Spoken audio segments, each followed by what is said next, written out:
Lesson 21. Allowance is the doorway to the kingdom. It is not possible for you to be without love. It is not possible for you to be alone. It is not possible for you to taste death. It is not possible for you to taste genuine loss. It is not possible for you to suffer the dream of separation. It is not possible for you to be apart from your Creator. It is not possible for you to fail. It is not possible for you to harm anyone or anything. It is not possible for you to be guilty of sin. Enter into a deliberate purification. Beloved friends, please consider each of the statements that has just been made to you. We suggest that you write down each statement at the top of a separate piece of paper. Then begin a process in which for 1 week you abide with each of these statements. What do we mean by that? We mean that as often as you choose, through desire, set aside time to merely abide with that statement. Then watch what comes up in the mind and write it down. What will you discover are many pictures, many ideas, and even certain feelings that seem to indicate to you that the statement must not entirely be true. This is a way for you to deepen your ability to observe what is actually occurring within the field of your own mind. It is a way to enter into a deliberate purification. Denial can never purify the mind, for you cannot transcend what you refuse to embrace. For in embracing, does love return to the place where shadow once dwelt. Love alone heals all things. The innocent need not fear. Therefore, because you are innocent, you are completely free to be thoroughly honest about what comes up in your mind as you sit with each statement. Just jot it down.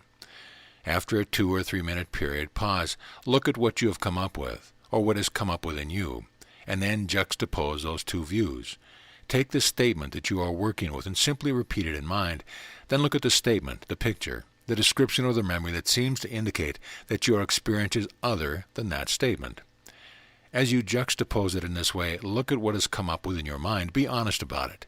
It is an event that occurred last week, last year, or 10 years ago, or 500 years ago. It does not really matter. As you look at it, simply ask, has this belief or this perception of myself that seems to be in opposition to the statement at the top of the page, has it really changed anything about me? Has it taken my existence from me? Simply see what the answer is. Then lift your eyes from the page and look around. Say within the mind, I am free in this moment to choose to see things differently. Then take just a moment or two and abide, simply looking around you. Then go back to the statement at the top of the page and say it again out loud, at least 3 times. Then merely say within the mind quietly, this is the truth about me. I want only the truth. Then put it away and be about your business. The next day, bring it out and do the exercise again. Do that kind of process for 1 week for each of the statements given you. Rest assured, purification will be occurring in the depth of your mind. Each of you will experience it in your own way, but you will experience it. Remember always that the only thing that can be transformed is the mind. It is by the power of the mind itself that purification occurs. Just as desire is essential to realization, so too is willingness or allowance. You have heard us say unto you many times that you are required only to offer a little willingness, just what you call a smidgen. Measure out a smidgen of willingness, which is the same as allowance, and sprinkle it upon your experience. Sprinkle it across the world. Sprinkle it upon your own being. Allow all things. Become willing to be one who cultivates the ability to allow all things. The mind that is free can do this. The mind that is imprisoned cannot. For the mind that is imprisoned is so, because it insists that what it perceives should become different in itself, but that the perceiver need not change, and that is the very essence of imprisonment. One who cultivates that ability to allow is cultivating, in truth, the very act of forgiveness. It is releasing the world from its insistence that its perceptions be held as right. It is releasing from itself the need to hold on to its perception. Therefore, allow all things, trust all things, and thereby embrace and transcend all things. Allowance follows on the heels of desire. For when you desire the kingdom above all things, you have no choice but to discover that you must allow the world to be as the world is. For you have not known how the world is. You have only known your perception of it. But the Comforter will heal those perceptions, and that requires your little willingness to let your perception be changed. As they are changed, the world magically becomes a different place. It does become transparent and harmless. It becomes virtually valueless, except for the value the Comforter would give it while it lasts.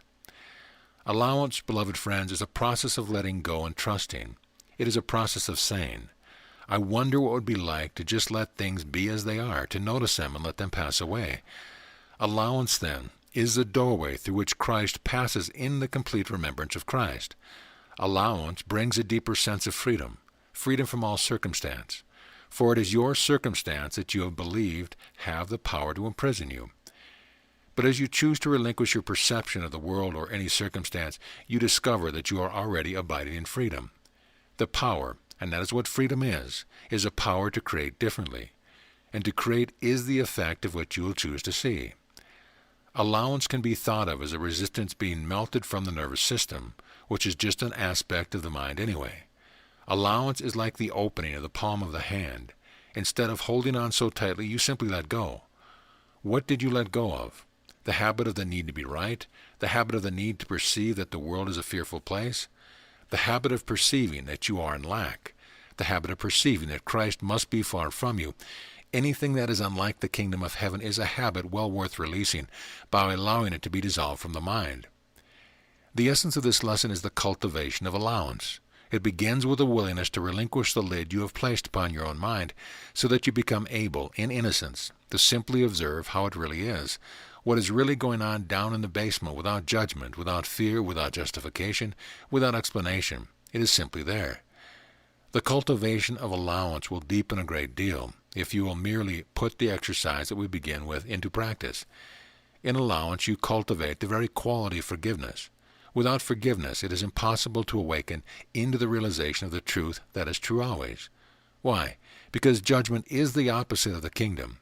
Where forgiveness is withheld, you are literally making a choice to be outside the kingdom.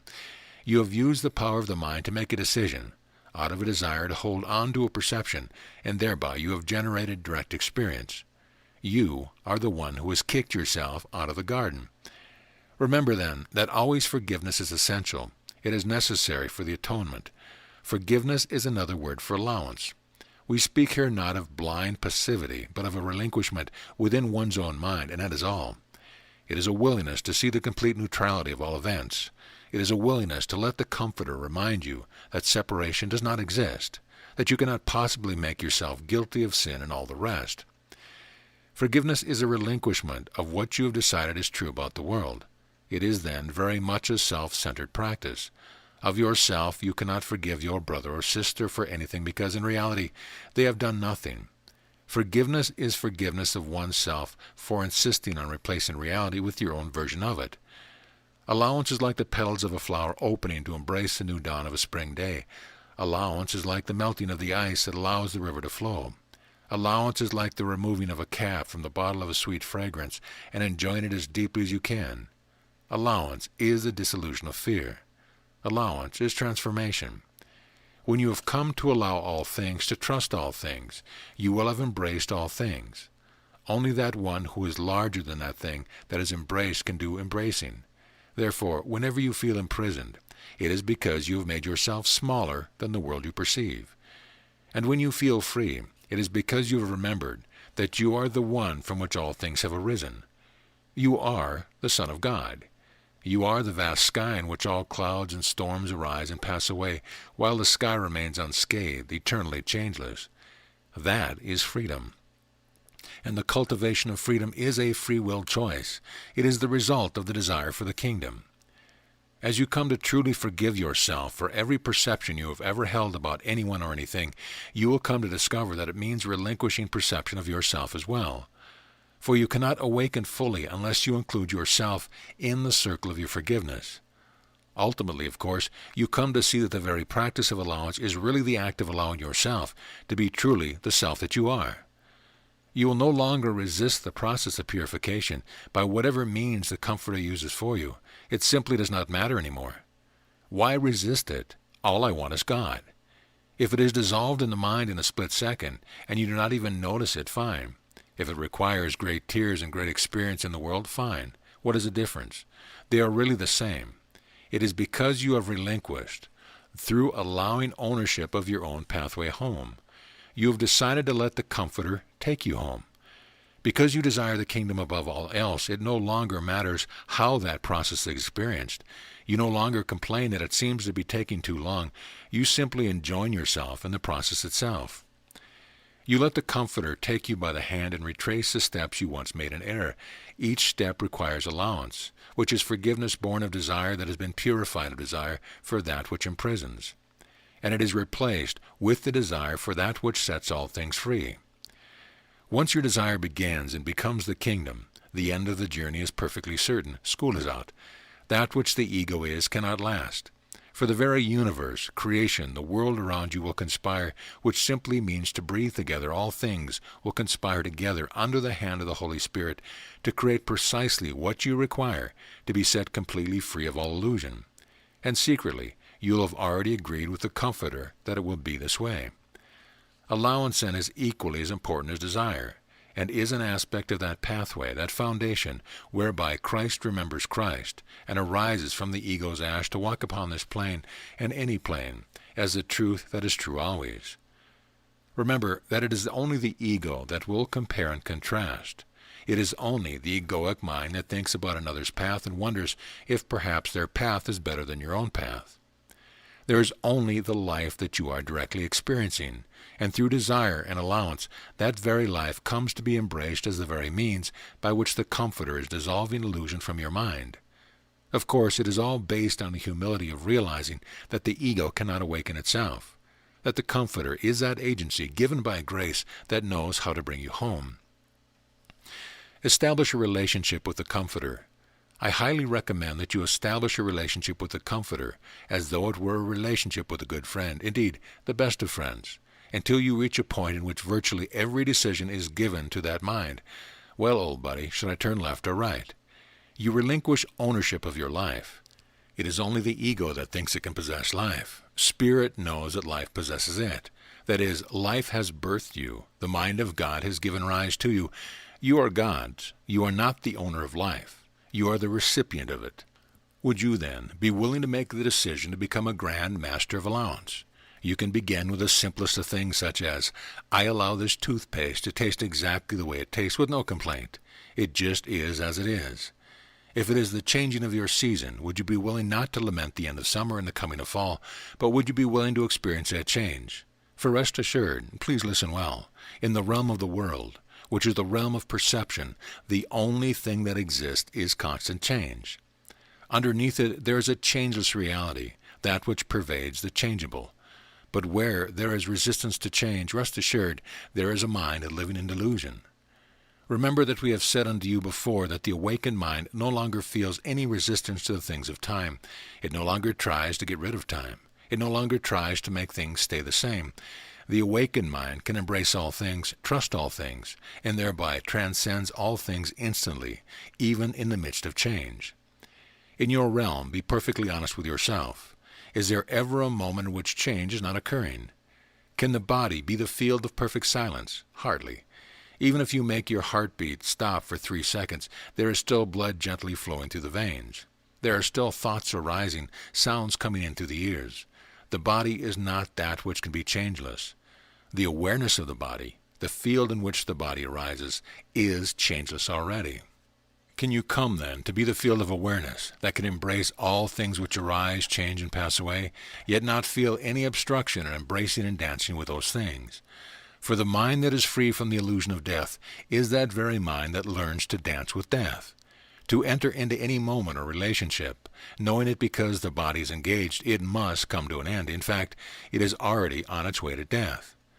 The mind, then, that becomes the one who is no longer in fear, no longer in resistance, is that mind that has forgiven all things, including itself. The mind that can embrace all phenomena that arise and pass away with passion, with joy, with aliveness, with innocence, with simplicity. That mind cannot taste death. It literally transmutes death, even as death seems to be passing by. The highest state of being, then, is always a paradox when you try to think about it. Through your desire, you have come ever closer and ever deeper into the kingdom. And through your cultivation of allowance, the grace-filled willingness to know that which it arises is already passing away, is like water flowing through a fork, and you might well not lament it. The mind that laments it is the mind imprisoned in delusion. The mind that allows all things is the mind that is already freely beyond all things. Imagine that there has been given unto you a window, as though your Creator had plucked you out of himself and said, I am going to drop you into the field of time, because there's something I want you to learn. You now have 30 days in which to learn it. Imagine that if you did not learn it, your existence would be snuffed out, erasing your name from the book of life. Now, of course, that will never happen. This is just a way of getting leverage on yourself. Cultivating the grace of allowing. Imagine that for the next 30 days, all that mattered was the cultivation of the grace of allowing. How do you do that? By coming down once again to the most concrete, most mundane, most ordinary experience of any given day.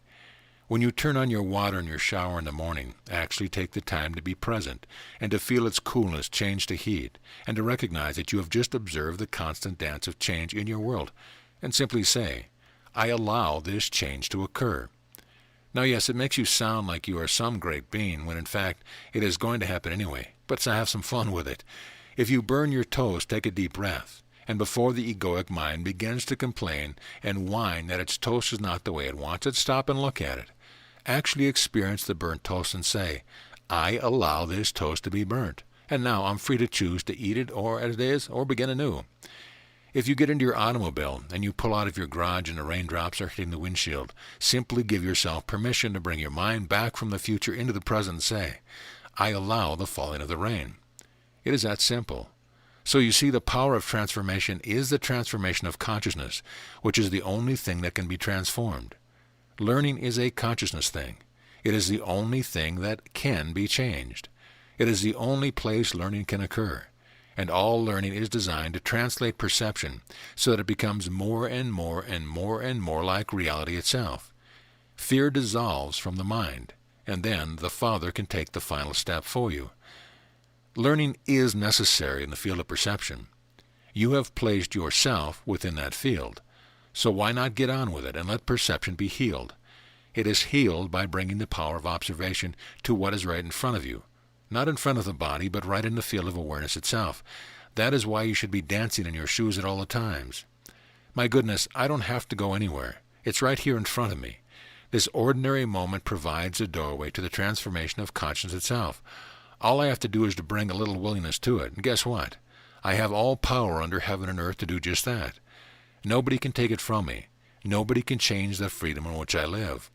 I am the one who can bring that little willingness to the moment and let the raindrops hit the window. If you will look around yourself, you will discover in any given day plenty of things to keep you occupied, plenty of reasons why boredom is nothing more than a decision. For right in front of you is the richness of a pathway, translated by the Comforter, from a dream of separation to the royal highway to the kingdom. And all power under heaven and earth lies within you in this moment, and this moment, and this moment, to choose again. But it is time to take such statements out of the realm of abstract intellect into very concrete lived moments. Where can I choose again? Right now. I can accept and allow these raindrops to hit the window. I can be present with them. I can hear them. I can watch them as they trickle down, instead of being annoyed, instead of letting the mind go off into future adventures. I can cultivate the art of being present now as the very presence of a mind that is free. Therefore, consider in each of your next 30 days, what could I utilize in this day to practice this exercise? Of course, you cannot be without things to practice with. It is impossible. Those that say that are bored are really saying, I am resisting the kingdom, pure and simple. Well do we perceive once again that so many in your world seek to find a spirituality that will free them of the world of their experience, never even realizing that very attitude is a thing that chains them, imprisons them in their hell.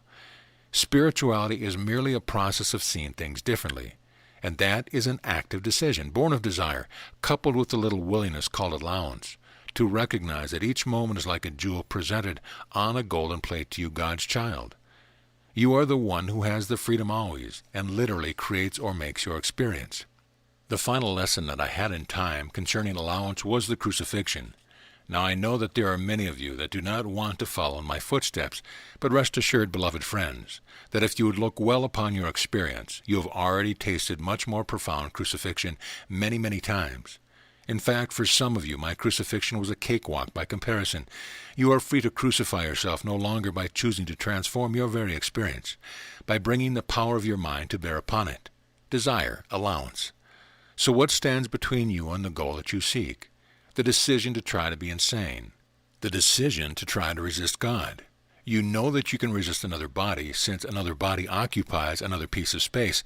In other words, it is not where you are, so you can resist it.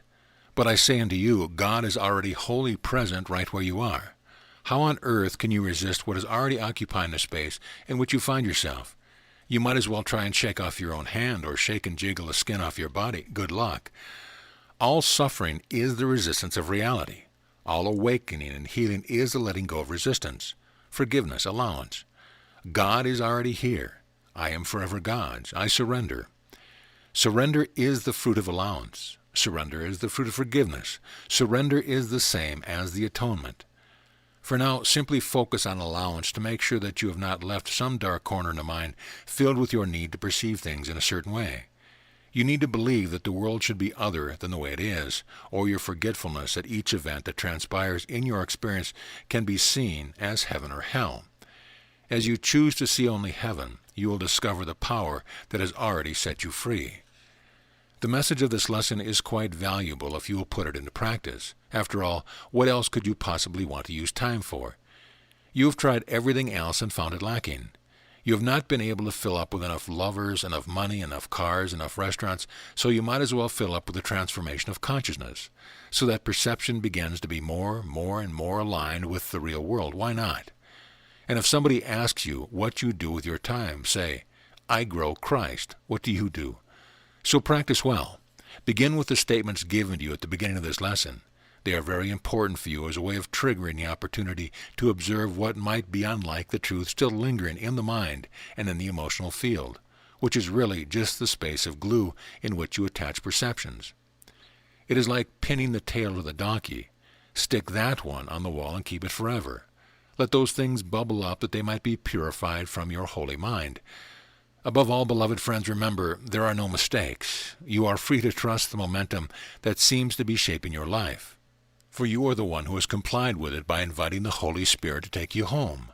You are the one that has prayed for acceleration. Therefore, also be the one who accepts the grace being offered unto you. Remember, resistance is the ego. Embracing is of Christ.